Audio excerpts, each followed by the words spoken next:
बातें भगवत भक्त अपने जीवन में जांच ले कि है कि नहीं है, अगर ना हो तो धारण कर ले।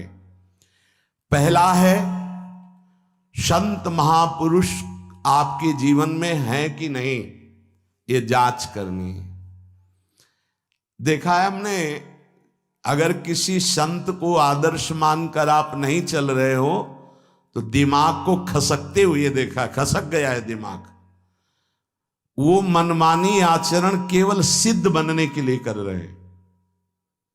उनके आचरण ऐसे कि भोले भाले लोग ये समझे कि ये तो सिद्ध है। और जानते हो सिद्ध किसे कहते हैं? ब्रह्म भूता प्रसन्नात्मा न सोचति न कांक्षति समः सर्वेषु भूतेषु मद भक्तिम लभते पराम निर्माण मोहाजित संग दोषा अध्यात्म नित्या विनिवृत्त कामा द्वंद्व विमुक्ता सुख दुख संगई गच्छन्त मूढ़ा। ये स्थिति आनी चाहिए।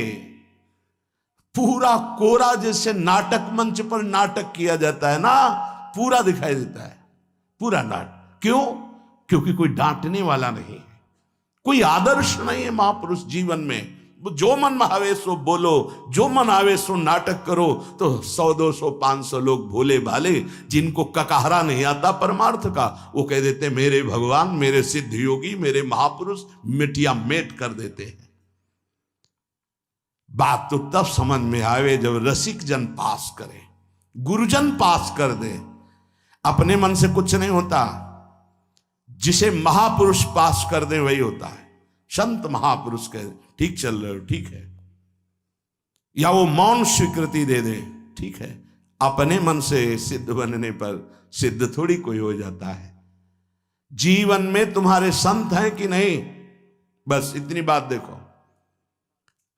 अब एक भगत जी आए थे, अपने लोग तो सबका आदर ही करते हैं।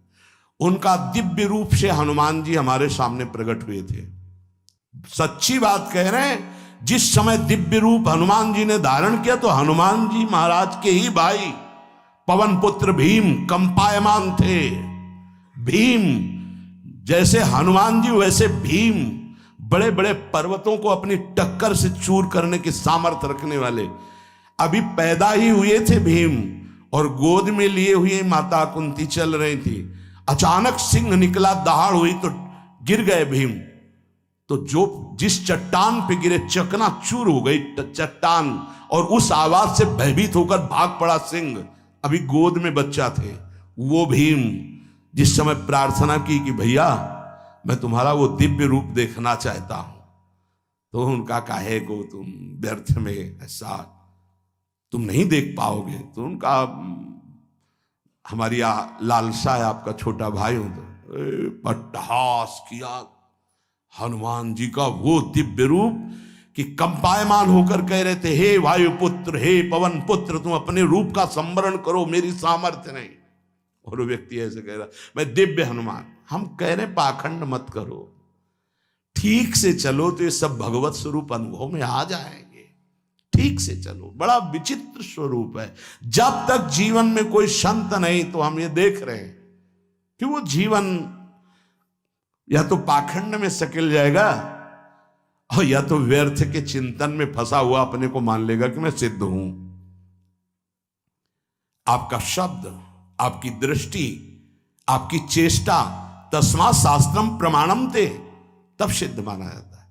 बहुत सिद्धों के दर्शन हुए, गंगा किनारे सिद्धों का हमने कभी नहीं देखा ऐसा प्रमादी। सिद्ध प्रमादी नहीं होता। 95 वर्ष की आयु पूज्य स्वामी श्री ओंकारानंद सरस्वती जी महाराज 4 बजे एक अपने निज जन से कहते, वो स्वेटर पहना दीजिए। बोले स्वामी जी अभी तो धूप है। नहीं, अंदर अभी जाएंगे, चिंतन में विक्षेप होगा, हमारे पास समय नहीं, डाल दो शरीर में। अब इसका एक साधारण शब्द हुआ, इसका प्रभाव इतना पड़ा, इतनी अवस्था में इतने चिंतन परायण की स्वेटर पहनना है, ये स्मृति बाधा ना पहुंचा पावे, डाल दो शरीर में। कितना सूक्ष्म। बड़े बड़े महापुरुषों को देखा है, अपने ब्रज के प्रेमी जनों को और ब्रह्मबोध संपन्न दोनों महापुरुषों को, किंचन मात्र कहीं भी कोई भी शास्त्र विपरीत शब्द नहीं, एक सेकंड की चेष्टा नहीं पाई शास्त्र विरुद्ध। और यहां शास्त्र में है ही नहीं, हो वैसे सिद्ध हो रहे हैं। क्यों? क्योंकि जीवन में किसी आदर्श महापुरुष का अंकुश नहीं। अगर किसी संत का भय तुम्हारे जीवन में नहीं है तो ये माया रौन देगी, पक्का समझ लीजिए। कोई महापुरुष तुम्हारे ऊपर अंकुश लगाने वाला हो तो इसीलिए जो देहाभिमानी जी होते भाग पड़ते हैं, क्योंकि उनकी सिद्धावस्था में वो बाधा पहुंचाएंगे। गुरुजन असली सिद्ध बनो, नाटक नहीं, तो भाग पड़ते हैं। और जो गुरुजनों की शरण में रहता है वो परिपक्व भगवत प्राप्त महात्मा बन जाता है। इसलिए पूज्य बाबा कह रहे, पहला, किसी महापुरुष का अनुशासन है कि नहीं। प्रगट में अनुशासन जरूरी है, प्रगट में अनुशासन जरूरी है। नारदानंद सरस्वती जी महाराज नैमिषारण्य के पीछे आए थे, कुछ परिक्रम उन्होंने बताया। अब वो पधार गए जो वहां के अधिकारी बनाए गए, विवेकानंद जी। नए वस्त्र धारण करके आगे, सदवई में मना है। यदि ऊपर का नया वस्त्र हो तो नीचे का पुराना और मलिन होना चाहिए। अगर नीचे का तो फिर ऊपर का पुराना मलिन, मैच नया, क्रीच एकदम, ये सब साधुता के कुछ नियम होते हैं, साधुता की एक मर्यादा होती है। तो वो दोनों नए पहन करके आ गए, भूल हो गई उनसे, देखा शिष्य। और नैष्ठिक ब्रह्मचर्य में सफेद कपड़े पहनाए जाते, तो और वो खिले हुए ऐसे बांधे, ऐसे सब, उनकी दृष्टि गई। लाख लाख जहां बैठकर सत्संग सुनते हैं, स्वामी श्री नारदानंद सरस्वती जी बड़े ही महापुरुष थे, अपार भीड़।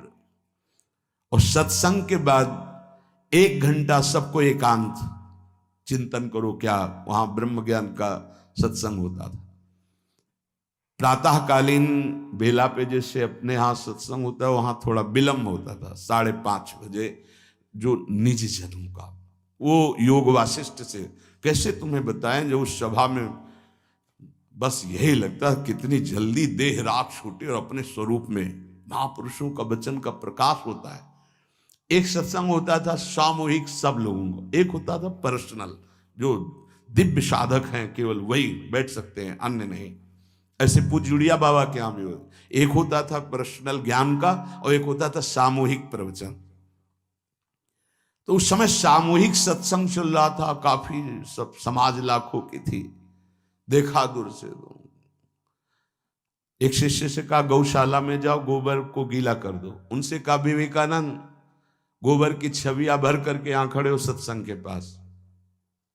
अब वहां नन नच हो नहीं सकता, और गीला गोबर तो जो 2 घंटा सत्संग हुआ पूरा टप टप ऐसे कपड़ों में, पूरी हालत बिगड़ गई। क्या था ये?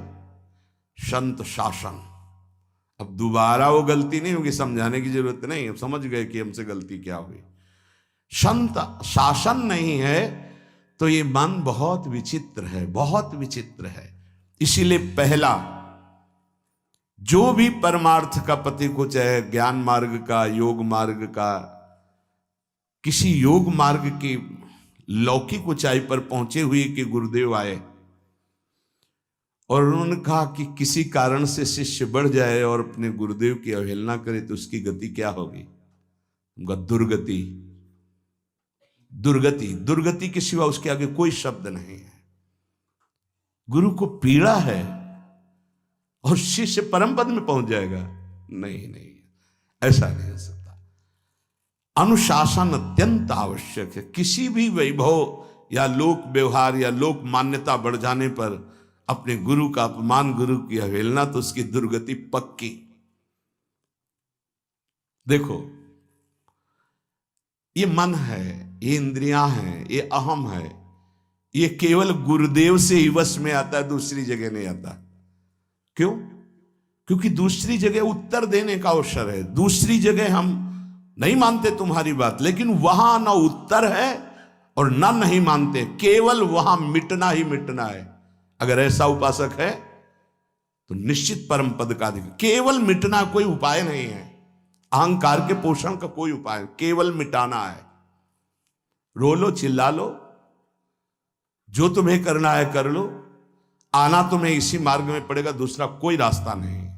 बलिहारी घेर करके नष्ट कर देते हैं हमारे मन की मनमानी को, हमारे अहंकार को। इसलिए जीवन में प्रगट में जिनके जीवन में संत हैं और वो स्वीकार करते हैं उनका अनुशासन, उन्हीं का जीवन प्रकाशित होता है, पक्का समझ लेना।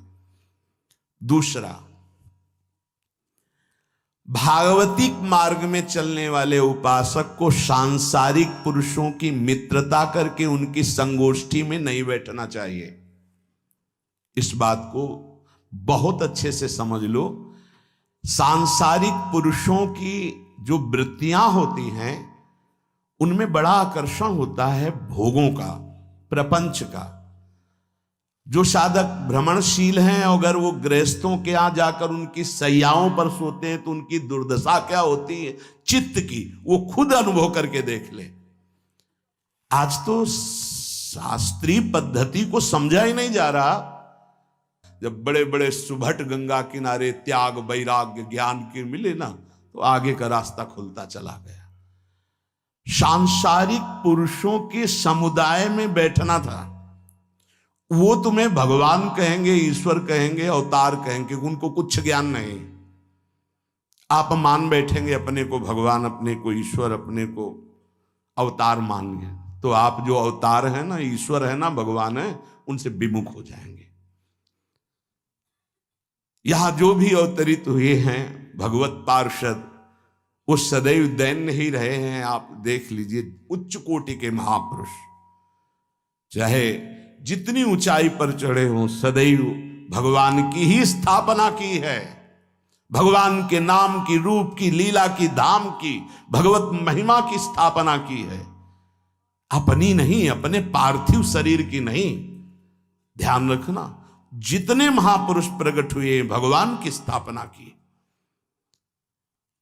अगर हम सांसारिक पुरुषों का संग करेंगे तो कई तरह से हानि हो जाएगी। सत्संग हो रहा है, बस इतने जो चाहो बैठ जाओ। हमारा पर्सनल एकांतिक केवल गुरुदेव से संबंध है और उनके द्वारा बताई हुई उपासना में हमारा समय व्यतीत होना चाहिए। कोई हमारा मित्र नहीं होना चाहिए, अलग से संगोष्ठी नहीं होनी चाहिए विषयी पुरुष की, सांसारिक पुरुष की।